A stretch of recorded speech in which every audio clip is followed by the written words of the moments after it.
ಆದರೂ ಒಂದಾಗಿ ಮುಂದಿನ ಭವಿಷ್ಯ, ನಮ್ಮ ಪೀಳಿಗೆ ಭವಿಷ್ಯ, ನಮ್ಮ ಮಕ್ಕಳ ಭವಿಷ್ಯ ಬೇರೆ ಥರ ಮಾಡೋಣ ಅಂತ ನಾನು ಕೇಳ್ತೀನಿ. ಸರ್, ಇವತ್ತು ಮುಂದಿನ ಬೆಳವಣಿಗೆ ಕೂಡ ಆಗ್ತಾ ಇದೆ ನಿಮ್ಮಿಂದ.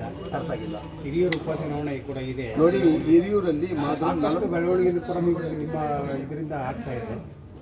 ನೋಡಿ, ಹಿರಿಯೂರಲ್ಲಿ ಉಪಚುನಾವಣೆ ಬರ್ತಾ ಇದೆ. ಅದರಲ್ಲಿ ನಾನು ಸ್ವತಂತ್ರ ಅಭ್ಯರ್ಥಿಯಾಗಿ ಗೆಲ್ತಾ ಇದ್ದೀನಿ. ಅಲ್ಲೂ ಕೂಡ ನನ್ನ ಸಮುದಾಯ 40,000 ಇದ್ದಾರೆ. ನಾನು ಮುಸ್ಲಿಂ ಆಗಿ ಮದುವೆ ಆಗಿ ಮುಸ್ಲಿಂ ಆಗಿ ಬದಲಾವಣೆ ಆಗಿರೋನು. ಅವ್ರು ಕೂಡ ಒಂದು 30,000 ಇದ್ದಾರೆ. ಹಂಗಾಗಿ ನಮ್ಮ ಸಮುದಾಯಗಳು ಒಂದಾದರೆ ಹಿರಿಯೂರಲ್ಲಿ, ನಾನು ಈ 2 ಜಾತಿಗೆ ಮಾತ್ರ ಅಲ್ಲ, ಎಲ್ಲ ಜಾತಿಯಲ್ಲೂ ಕೂಡ ಯಾವ ಗ್ರಾಮದಲ್ಲೂ ಕೇಳಿ, ಹೊನ್ನಳ್ಳಿ ಬಾಬು ಅಂತ ಕೇಳಿ, ಪ್ರತಿಯೊಬ್ಬರು ಕೂಡ ನನ್ನ ಬಗ್ಗೆ ಒಂಚೂರು ಕೂಡ ಏನು ತಪ್ಪಾಗಿ ಮಾತಾಡೋಲ್ಲ. ಯಾಕಂದರೆ ಎಲ್ಲರಿಗೂ ಪ್ರೀತಿಯಾಗಿ ನಾನು ನೋಡೋನು. ಬೇರೆ ಜಾತಿಗಳು ಕೂಡ, ಬೇರೆ ಸಮುದಾಯಗಳು ಕೂಡ ನನ್ನ ಹತ್ರ ಯಾರು ಇಲ್ಲ ಅಂತ ಬಂದರೆ ಕೂಡ ನನ್ನ ತಟ್ಟೆಯಲ್ಲಿರೋ ಊಟ ಕೂಡ ಆಯ್ತಪ್ಪ ನೀನು ಮಾಡಪ್ಪ ಕೊಡೋದು ಆ ಥರ ನನಗೆ. ಯಾಕಂದರೆ ಊಟದ ಕಷ್ಟ ನನಗೆ ಗೊತ್ತು. ನಾನು ಬೇರೆಯವ್ರ ಮನೆಯಲ್ಲಿ ಕೆಲಸ ಮಾಡಿ 5ನೇ ಕ್ಲಾಸ್ 6ನೇ ಕ್ಲಾಸ್ ಓದಿ ಇವತ್ತು 1000 ಕೋಟಿ ಒಡೆಯಾಗಿದ್ದೀನಿ. ಹಂಗಾಗಿ ಹೊಟ್ಟೆ ಕಷ್ಟ, ಬಡವನ ಕಷ್ಟ ಏನಂತ ನನಗೆ ಗೊತ್ತು.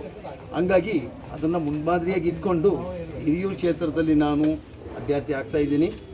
ದೇವರ ಆಶೀರ್ವಾದ ಕೊಟ್ಟರೆ ಗೆದ್ದು ಬರ್ತೀನಿ. ಆ ಹಿರಿಯೂರಿನ ತಾಲೂಕಿನ ಜನ ನನ್ನ ಜೊತೆಯಲ್ಲಿದ್ದು ನನಗೆ ಆಶೀರ್ವಾದ ಕೊಟ್ಟರೆ ಖಂಡಿತ ಗೆದ್ದು ಬರ್ತೀನಿ.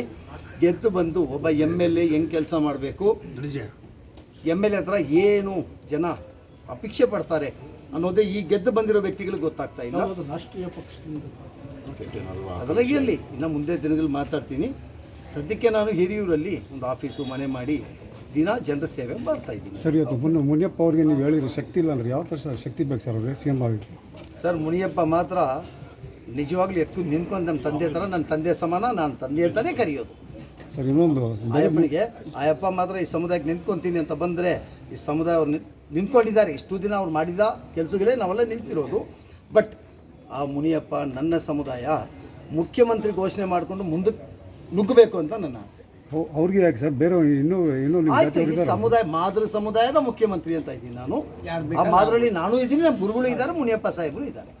ಬಟ್ ಮುಖ್ಯಮಂತ್ರಿ ಮಾದರಿ ಸಮುದಾಯದ ಆಗಬೇಕು ಅನ್ನೋದು ನನ್ನ ಕೋಪ. ಇಷ್ಟು ದಿವಸ ತಾವು ಸಮುದಾಯ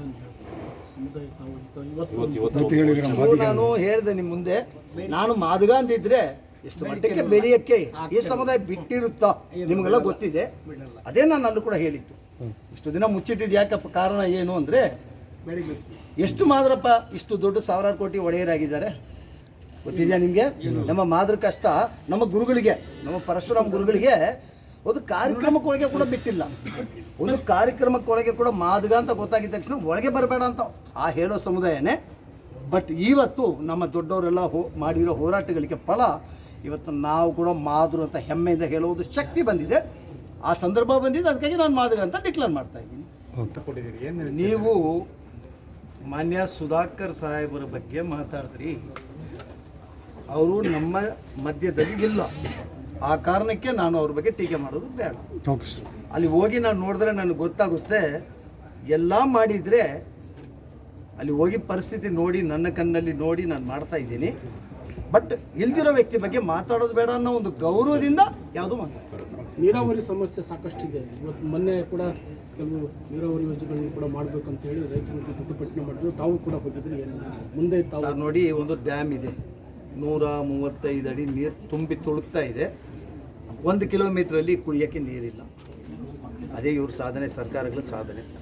ಆಮೇಲೆ ಒಂದು ಅಪ್ಪರ್ ಭದ್ರಾ ಕಾಲುವೆ ಅಂತ ಮಾಡ್ಕೊಂಡು ಬಂದವ್ರೆ. 15 ವರ್ಷಗಳಿಂದ ಇನ್ನು ಮಾಡ್ತಾನೆ ಇದ್ದಾರೆ. ಸರಿಯಾಗಿ ಸರ್ಕಾರ ಪ್ಲಾನ್ ಮಾಡಿದ್ರೆ ಅದು ಮಾಡಿ ಬಿಸಾಕಕ್ಕೆ 1 ವರ್ಷ ಸಾಕು.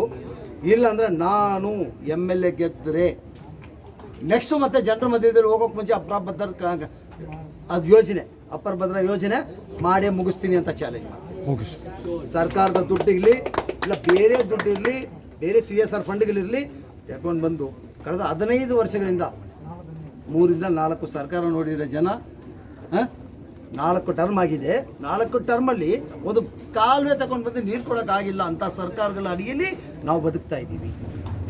ಇದು ಬದಲಾವಣೆ ಬರಬೇಕಂದ್ರೆ ಬದಲಾವಣೆ ಯೋಚನೆ ಮಾಡೋ ವ್ಯಕ್ತಿಗಳು ಬಂದು ಕೂತ್ಕೋಬೇಕು. ಅದಕ್ಕೆ ಒಂದು ಮುಂಚೂಣಿ ಸೂಚನೆ, ನಾನು ಹಿರಿಯೂರಿಗೆ ಹೋಗ್ತಾ ಇದ್ದೀನಿ.